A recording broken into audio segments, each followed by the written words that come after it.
The crew worldwide, from Cali to Twitter, real hardcore fans, boxing ass niggas, consistency cops, police the views, we'll pull up receipts for any debate you choose. Shout outs to Clan Archie for the dope production.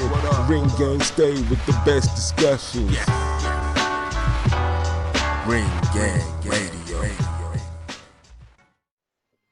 Yeah, what's good, y'all? Welcome to a special edition of Real Talk, where, as always, if stuff is real, we talk about it. You know, I'm your host for tonight, Patscorpio, the New England representative. And as always, I got my man with me. I'm gonna let him introduce himself. Yo, what it do? The boy Shutterworth da Gawd, Gold artist, Star Wars creator, Ring Gang Radio in the building. Yes, sir. Ring Gang in the house, as always. So, obviously, this special edition of the podcast is to talk about one of the greatest fighters in history who tragically passed away earlier this week in a hit-and-run accident in his native Virginia. The man I'm talking about, of course, is Pernell Sweet Pea Whitaker. Now, my initial reaction to this, from that incident till now, it's still, you still think about it a little bit, because the reason why you still think about it is because Pernell Whitaker is from the generation of boxing I grew up with, and the generation of boxing that LB grew up with. You know what I'm saying? We came up, watching Pernell in his prime. Basically, basically like throughout the 90s. Obviously, if you watch boxing in the 90s, Pernell was that dude several times. It's like, and then when you have someone like that you watch like that. I mean, I guess the comparison would be like, let's say my father's generation. My father's generation, they love Muhammad Ali. So when Muhammad Ali passed, you saw a lot of them like break down on camera when they were just randomly, when they were randomly interviewing them. Me, I'm not going to break down. I'm not going to do all that. But I'd be lying to you if I say I haven't been down. I've been down about boxing. Well, not boxing in general, but just the fact that Pernell Whitaker is now no longer with us. It's kind of sad too, and hopefully that the upcoming cards that are coming up in the next couple of weeks will definitely, and I'm sure will pay tribute to the man they call Sweet Pea. The first thing I want to talk about with Pernell Whitaker is his career. You can talk about his amateur and pro career. LB, man, your thoughts? Oh man, just a legend. Yeah, it's a pure, unadulterated legend, man. I mean, obviously he came to focus in the 1984 Olympics with one of the, arguably, I wouldn't say arguably, because personally I do think the 1976 Olympic boxing team was probably the GOAT boxing team. But 84 is not too far behind. 84 was not lacking in any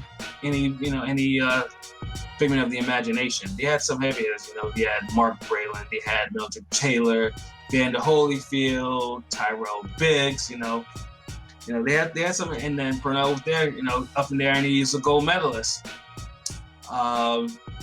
And then from there, he turned pro, to some fanfare, and Pernell, pretty much, I don't think, well, obviously he wasn't pound for pound immediately, but you could tell that this dude was special. Like, first of all, now, when I say special, southpaws. Southpaws was a very ugly word, for a fighter, if a fighter was southpaw, they were aggressively changed to fight the other way. It may even still be like that today too, but back then it was the thing. And as a fighter, Pernell was southpaw, and I think he brought a lot of. I think he made southpaws proud to be fighting southpaw. I noticed too, because there were a couple of guys that were also in the generation of boxing that I grew up with. There are southpaws that I boxed with, that I've been in the gym with, and that was one of the specific things that they mentioned. And I thought that was kind of wild to me. that so many of them were mentioning, like, you know, they were, you know, that Sweet Pea made them proud to be a southpaw. You know, LB himself is a southpaw. You know, it's you know, and it's yeah, I thought it was crazy, but you know, with Pernell, I mean, he was also, obviously, he was a body puncher. Pernell believed that, you know, you got to kill the body and the head dies. So his 17 knockouts in his 43, 44 fight career, you know, I mean, you'd look at that and say it's indicative of, oh, that the man didn't have any power. He had power, you know, but that just wasn't his game most of the time. Or, I mean, like I said, he liked to work from the bottom up, basically. And then, of course, the thing that he's also known for is defense. A defensive wizard. Probably the best defensive fighter I've ever seen. I've never seen such unorthodox defense. And, you know, keep in mind, he used the shoulder roll just as much as Floyd did, just as much as James Toney did. But the real defensive treat was just watching him, like... What's that? In the pocket. Yeah, in the pocket. Like, he made great fighters frustrated. I mean, so, like, I mean, you have your Roger Mayweathers, you had your Azuma Nelsons, you know, you had your Greg Haugans, you have your Jose Luis Ramirez's. Like, these are some dangerous cats, and he made them look foolish, just because he couldn't hit them cleanly. It was rare that you saw Pernell take a solid shot. I think probably the only one who really floored him was Roger Mayweather. And I think that was probably just luck, because I don't think he was able to do it again in that fight. No, hold on, no. He floored Mayweather. He beat Roger Mayweather down, bro. Like, they both were. I'm talking about with Pernell. Like, Pernell, like, really, because I mean, usually Pernell, when he got knocked down, it was almost like the Flash variety. But then he got back up. Oh, wow, I'm trying to remember, because I don't remember even Pernell would have getting knocked down in that fight. He did. They both traded knockdowns. Yeah. I remember that one knockdown. I think he had got up. I think they were swinging, and he had caught the ref as well. Yeah, the ref was there, but you know, yeah, everyone caught some work in that fight. But no, Pernell, yeah, that was a wild fight. That was probably one of my favorite Sweet Pea fights. Like, yeah, it was a wild. He commits to offense. Like, people just remember him for defense. Yeah. But when he really commit the offense, it was a thing of beauty, because, you know, he would pile up the punches, and, you know, certain performances he'd really go hardcore on the offense. And the Roger Mayweather fight was one of those. It was one of them, and that's because they didn't like each other, which is even though Mayweather was competitive, you know, and he dropped Pernell, but for the most part, he got whooped in that fight, like, cleanly. Yeah, he did. And then, you know, then of course we also have your Freddie Pendletons, and then of course you have your Buddy McGirt. Buddy McGirt, that's another one. You know, the Buddy McGirt, they had 2 fights in there, and like I said, those fights were also competitive too. But also they also showed you. I mean, if you want to see some high-level boxing chess, that's not especially like the second fight. Especially the second fight. You watch that. I mean, that fight was. I mean, that fight is boxing. I mean, I put those 2 fights on the level as, let's say, watching a Mike McCallum, James Toney fight. You know what I'm saying? Real skill. Real high skill. You know, real high 2 conditioned fighters. You know, just using their brains and going a mile a minute, countering each other, boxing each other. It's beautiful boxing. That's the, you know, that type of boxing does not really exist anymore. And I'll be really frank. You know, you see it exists, but you see it rarely. Like, you don't see guys countering counters and countering the counter of a counter, and no, you know, assertive boxing, and because, you know, like I think I was saying in the last podcast, how whenever you hear people say boxing, people start slowing down the fight, start averaging 25, 30 punches around, and Sweet Pea never did that. Like, you know, yeah, he has his fights where, you know, he kind of on cruise control, and later in his career, he got more playful with the defense. But when he was on all cylinders, you know, he gave you steady offense, steady defense, and And if he ain't like you, and or he gotta have a point to prove, he really let them hands go. Yeah, he really, yeah, definitely. You know, Jorge. Especially if it's if something's on the line, like the Hurtado fight. That's another one. Like Yeah, like Pernell displayed everything throughout his career. Like right. the grit and just hard was that Hurtado fight. He got dropped twice in that one. And Yeah, he did, and I think that, and to correct myself, Hurtado did drop him too. Like dropped him like they weren't flashes. He really dropped them. like he hurt him. He hurt him with those knockdowns. Yeah. Like and then the other part is like he was jabbing his head off. Like he really made that fight look in doubt. But Pernell, you know, he persevered and you know he came through like a real champ.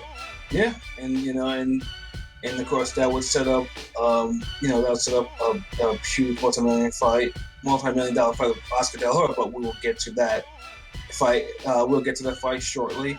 LB, what was your favorite Pernell Whitaker fight? Let me see, because favorite and best ain't the same. Of course. If I was to say favorite, if I would say on the top three, maybe in no order, but it'd be the Roger Mayweather fight, Mm-hmm. the Azuma Nelson fight. Mm-hmm. Yeah, After that, I might want to say either the Buddy McGirt rematch or the Hurtado fight. Just because of, you know, like the Hurtado fight was it's like I like the when Sweet Pea is more offensive, he turns it up. right. You know, so that's why I probably prefer those performances. But Buddy McGirt, probably the Buddy McGirt rematch, probably the best overall. I think when he blends everything together. Like, Right, definitely. but yeah, I would probably say those, you know, three fights. Yeah, but you know, I like a lot of his fights. I mean, he wasn't always, you know. I know a lot of people, they kind of complain sometimes. They don't appreciate, you know, certain fights he had, but you know, for a defensive guy,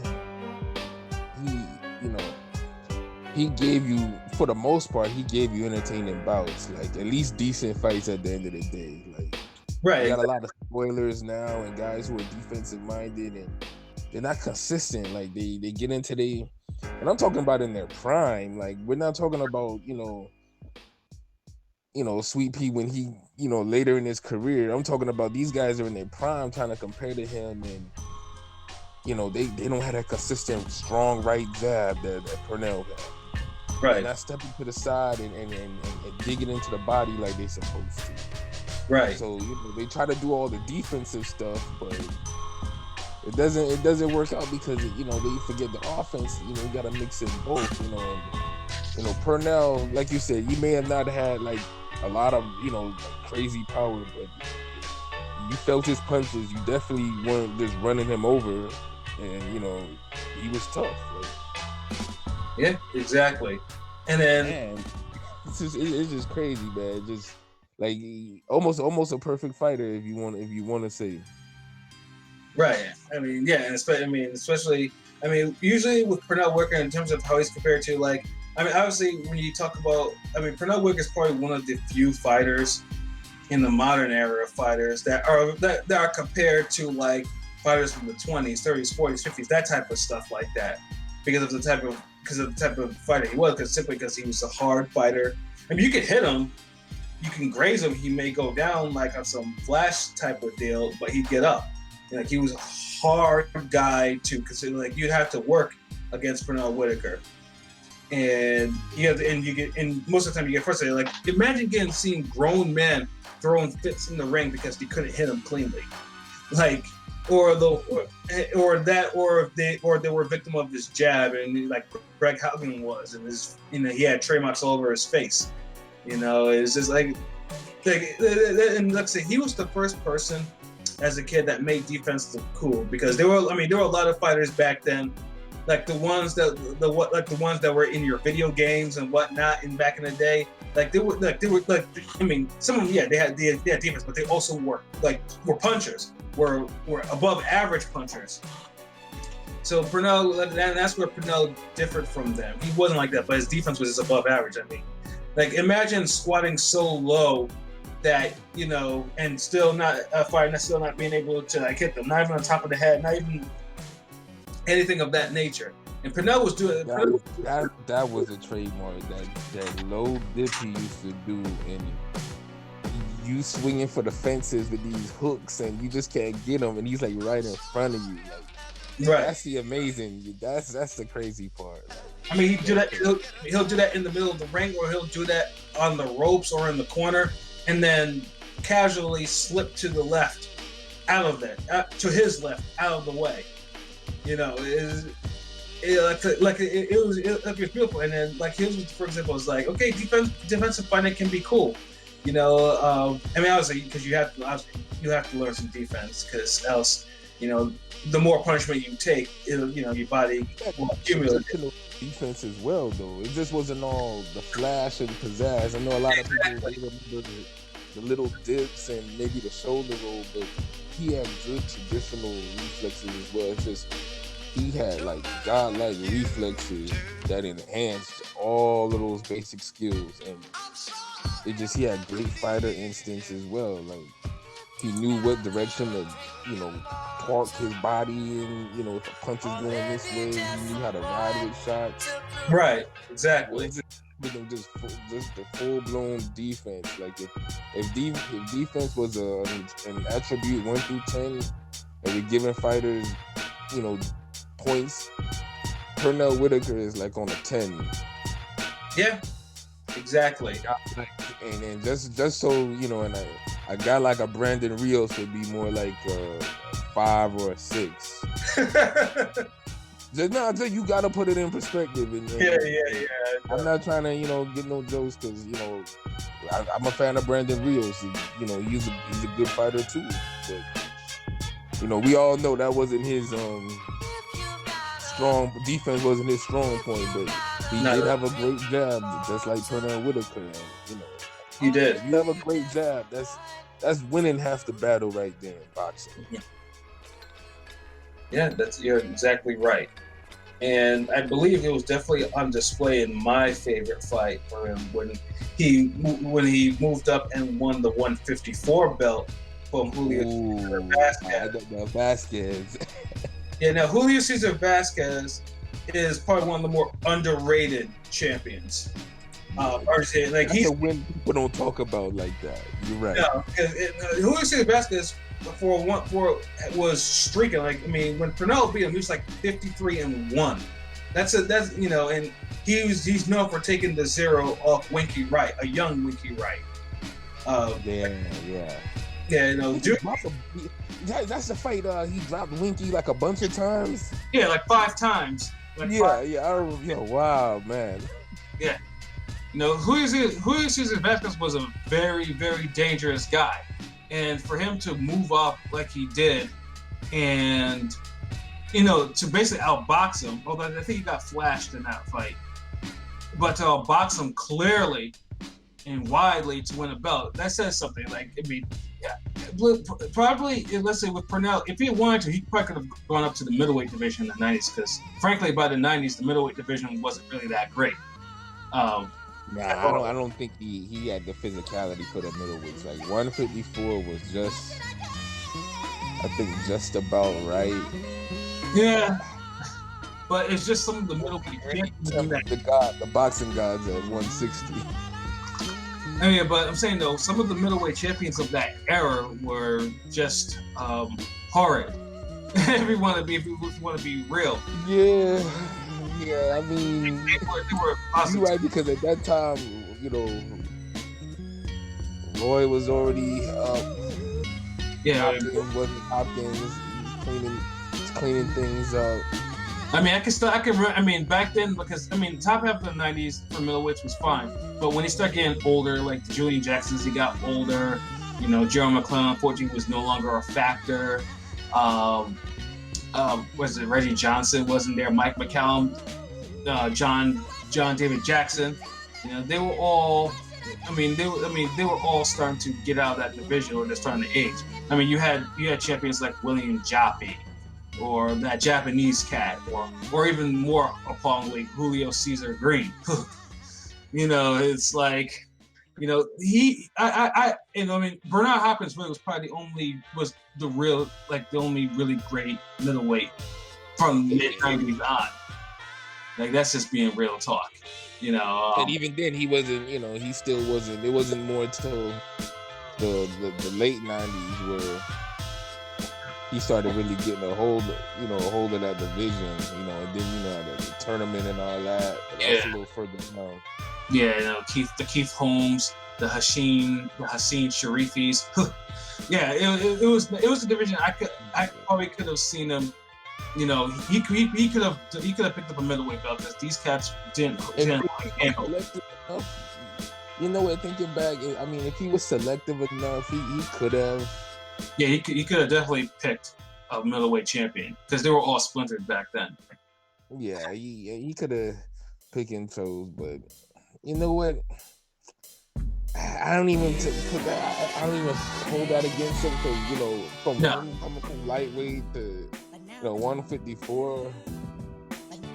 Yeah, I was thinking like even just looking at it now, you think Crawford could be at 160 or snatch a belt? Hey, anything's possible in a couple of years. Yeah, that's true, but man, like when I look at the Pernell and when I compare the two, it's just like on one hand I'm like, yeah, Pernell could probably do it. I don't know about Crawford, man, but the game was different back then, man. It really was, and even then, like Pernell still managed to do great things. Like, I mean, he unified lightweight. He was an undisputed lightweight champion. He ruled lightweight.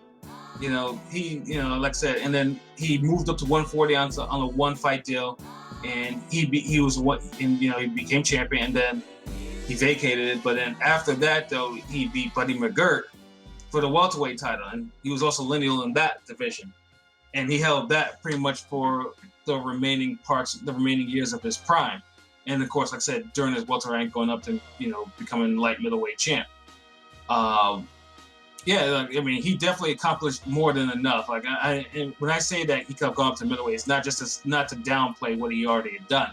It was just more or less what I thought about that division back in the mid '90s, and what I thought so highly of his actual skill. It was the dark ages right there for middleweight. Very much. He could have got something. Yeah, he could have snagged something. He could have got something. But obviously with Whitaker, nothing. Obviously we talk about all his greatness, but obviously, like there are also some things about his career. Obviously, I'm talking about the controversies, meaning his losses and the draw. And I think probably when most people talk about Pernell Whitaker's fights, they talk about his losses, quote unquote. When I say quote unquote losses, I mean no one really believed that he lost these fights. And there are two of them or three of them, excuse me. I would say that to this day, that if you bring them up or you bring his name up or whatever, an argument will pop off.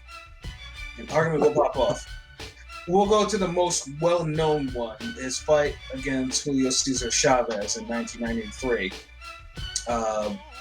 That fight, obviously, to me, Sweet Pea won that fight at least 9 rounds easy. I mean, he made Chavez, who was probably one of the most elite offensive fighters of that time and of all time, look pedestrian because Chavez couldn't hit him. That was the problem. Like, he stopped throwing because he was just getting countered repeatedly. It got to the point where Chavez was throwing like one punch at a time, following him around. And it was just absolutely puzzled. See, that's the thing. Like, I know you. The fight was a robbery, no doubt, but I don't think it was the runaway robbery that history makes it out to be. Like, I felt like it was, like a solid 116, 112 type of fight.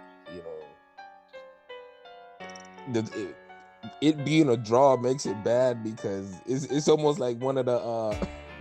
It's funny how that draw is like one of those draws where you can literally say the draw was the new robbery. Yeah, and there were 2 draws of the same score. Imagine 2 judges seeing a 115 score in that fight. That's insane.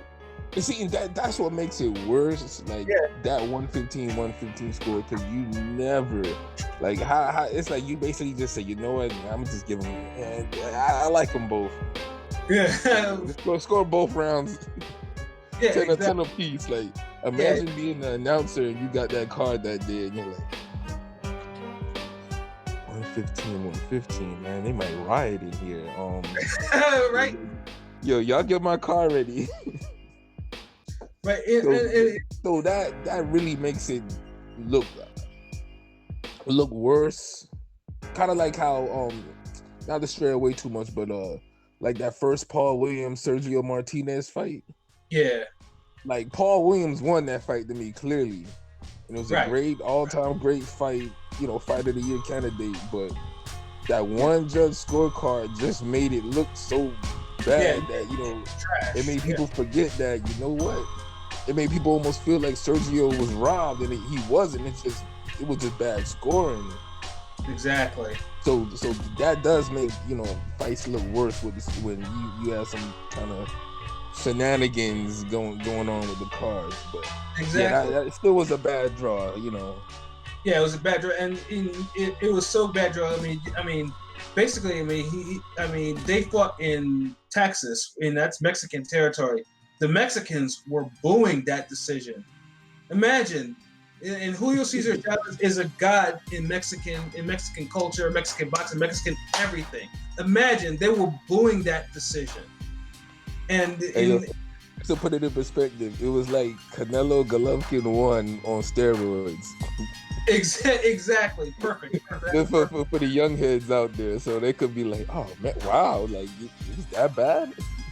It was that bad. And then on top of that too, Sports Illustrated put a classic cover. Like imagine that, let's just say that Gennady Golovkin got a cover of Sports Illustrated after that first fight. Like Sports Illustrated doesn't do robberies. It doesn't. They cover boxing, but they don't ever cover boxing of the of that type of nature. Imagine they actually put something in that says robbed. A nationally published publication, like magazine like that's published, actually saying, agreeing that Pernell Whitaker got robbed in the fight. That's insane. And to this day, people will still argue about it.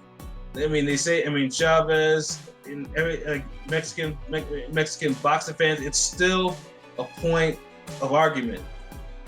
But like I said, it was definitely something that, of all things that in his actual career, that fight is probably the most talked about.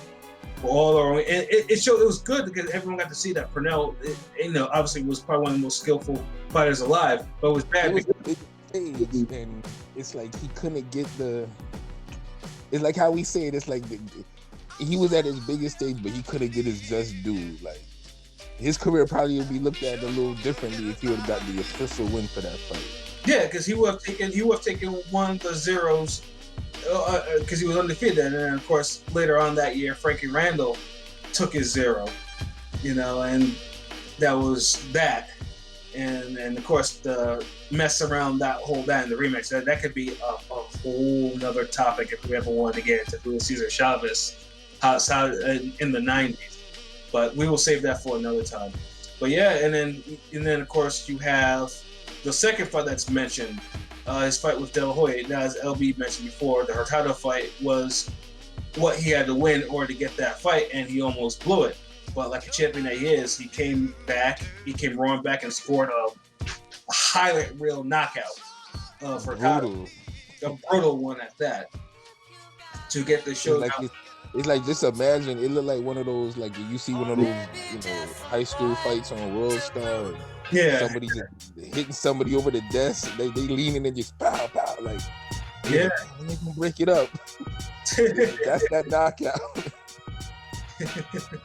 Yeah, I'm surprised Hurtado, was able to do. Luckily Hurtado was actually able to make a comeback and eventually win a belt. off that. But it led to the De La Hoya fight. It was a huge fight.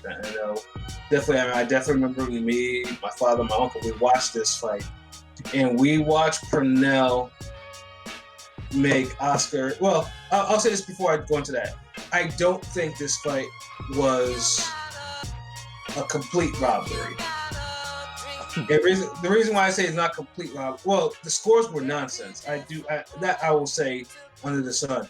But I don't have a problem with Oscar winning that fight. Oscar, now, because what happened in the fight is Oscar, Pernell's defense, like the missing and all that stuff, and that was Oscar missed a lot in that fight. Probably the most I've ever seen him actually miss, going on the offensive. Like that was when Oscar looked like a fool half of the fight, and the problem was with. While Oscar was looking the full, Pernell's offense wasn't really going like that. Although he did score the lone knockdown in the fight. This is what LB was mentioning about the playful period in his career. Like the defense was still there, but I think the offense. I don't think Pernell got offensive enough to actually sway the judges that he actually was going to win this fight. So, but you can, I can see it. I remember I could see it both ways. I could either see like a 7-5 to either of them, give or take. The scores themselves, the official scores were nonsense, and that's what everyone focuses on, the scores. And then there are a lot of people that, to this day, they do think that Oscar lost that fight. I think sometimes they're even more heated than the Chavez fight, because it was after Chavez, like, man, then I got left. That was his second moment. Like that was Pernell Whitaker's biggest. Like that was his second moment where he had to fight the OG Mexican legend, the Mexican hero Chavez. So he had it the first time, and it screwed him out of that one. And he got rightfully screwed. That he should have won that fight. Right. Like I said, I feel like it's a little closer than how some people have it, but it doesn't matter as far as if a robbery could be 10 rounds to 2, or it could be 7 rounds to 5 in my book. Right. Clear is clear. Mm-hmm. So he had that time and he didn't get it, but everybody, I think 60,000 people live in the arena, the stadium. Mm-hmm. Boxing was a little bigger back then, so just the momentum for that. He was the people's champ. Like, he got the people's win on that. Like, how people say, he won the fight but lost the event. Well, exactly. he won the hell out of you the event. Off rip on that. But yeah. So he gets a little older, he's beating more champs, doing his thing. So he starts getting a little past it, the reflexes start slipping a little bit. The fades start reaching him a little more, you saw in her title fight. So the Oscar De La Hoya fight, that's the second time De La Hoya young. I think he was 24, 23-0 at the time. Something like that, yeah. He was the true golden boy back then. Yeah. So cash cow, he in his prime. So now it's like he's fighting the next legend, the new legend that's coming up. The thing is, it's like, maybe if Whitaker was maybe a few years younger or closer to his prime, he probably could have taken the fight from De La Hoya like more clearly. Yeah, I completely agree. The offense just wasn't consistent enough to really, for him to really make a hard case of saying a robbery. And De La Hoya, he missed a lot and looked bad. But the thing is, you can't win fights. You can't win fights on just making someone look bad. Mm-hmm. You gotta put some punches out there. You gotta show the effort. And a lot of times when we get fights like that, where both guys are not looking their best, one guy's being super defensive, the other guy is trying, but he's looking bad. You kind of go on ring generalship. That's like the tiebreaker, and you kind of see who controls the fight. And I think Oscar's aggression and his youth, and him just having that little effort, going at it. He kind of swayed people, you know, on his side as far as winning the fight. And there's no problem with that because that's how it is sometimes. But the scorecard just is really what made it look bad because I think 116s, 111, like Yeah, it was kind of out there. that's you know, like Pat said, if it was, you know, if you had 115, 113, like, you know, the normal scores, people would have probably dealt with it a little better. You could even had the fight as a draw, and that's the thing. It's like you could have had the fight as a draw too. Like, Right. you know, Whitaker got jobbed with a draw before in his last big moment, so it's kind of like when are we gonna let this guy get it? But that's one thing. He's so great where he couldn't get his two biggest moments, and he still made a Hall of Fame all-time great career. Right.